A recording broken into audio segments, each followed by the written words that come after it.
How's it going, Internet? My name is Matt Krecky, and today I will be giving you a short lesson on the American Civil War. But before we begin, there are a few names that you should know just for the sake of learning. So up first we have Ulysses S. Grant. He led the Union forces, he was very valuable to President Abraham Lincoln, and he captured Fort Henry and Fort Donelson.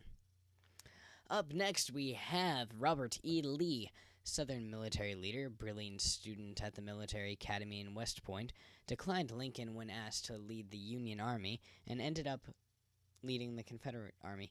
Clara Barton founded the American Red Cross. This foundation is still in use today, and she, along with the Red Cross, help those in need of assistance. The 54th Massachusetts Infantry. They were some of the first African-American soldiers. They were still not treated equally because of their skin color, and there was still racism back then, obviously, and they are forever honored. Okay, so now we have a timeline coming up for the American Civil War. It's more like a big ball of wibbly-wobbly, timey-wimey stuff. Alright, thank you, Doctor, but for the sake of this video, let's just say it's a line.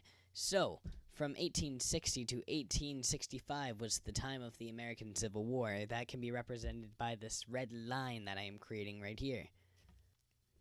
So, first up on our timeline, we have the election of 1860. In the year 1860, the South created their own political party called the Constitutional Union Party. The candidates that were running for president during the election of 1860 was John Bell, John Breckinridge, and Abraham Lincoln.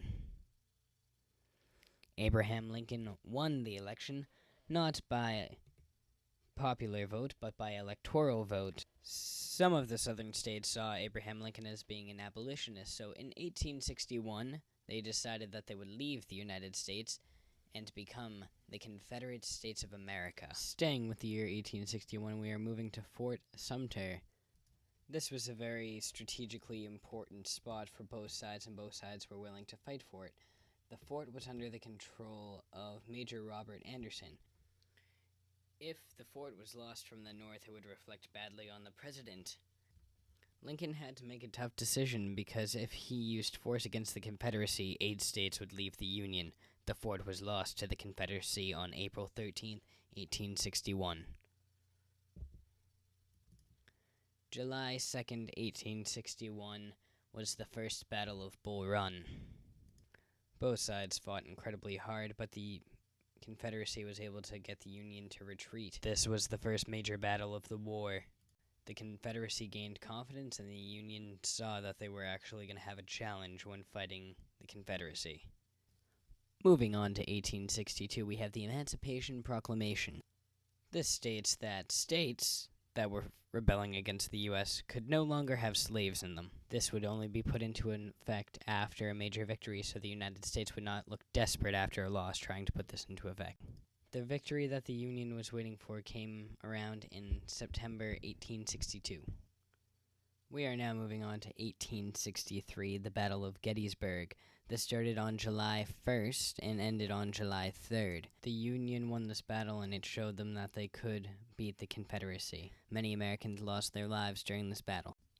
Following this battle, Abraham Lincoln gave his famous Gettysburg Address, or as you may know it, 77 years ago, our fathers brought forth upon this continent a new nation, conceived in liberty and dedicated to the proposition that all men are created equal. Now, we are engaged in a great civil war. Also in 1863, the siege at Vicksburg. In May of 1863, General Grant made a risky decision going deep into enemy territories to capture Vicksburg. He surrounded the city and contained it for 6 weeks, so they could not get any reinforcements. Eventually, they were forced to surrender, and the Union captured Vicksburg. This gave the Union command over a great executive area. In 1864, an event referred to as Sherman's March occurred. Sherman set out on a quest to destroy railroad tracks in the South. He took out Atlanta, and when the citizens evacuated, he burned down a large portion of the city. The fall of Atlanta helped give Lincoln campaign for re-election of Booth, Lincoln got re-elected in 1864. The surrender at Appomattox occurred in the year 1865. Grant's army was twice the size of Lee's. In the best interest of his men, Lee wished to discuss terms of surrender. On April 9, 1865, Grant and Lee met in the Appomattox courthouse, and the United States was once again united. The war was over, and there were no more sides. Finally, on the timeline of the Civil War is the assassination of President Abraham Lincoln. On April 14th, 1865, just a few days after the war had ended, President Lincoln attended a show. He was shot by John Wilkes Booth. The whole country mourned the death of their president. The North did have some hatred for the South, thinking Booth was part of a conspiracy.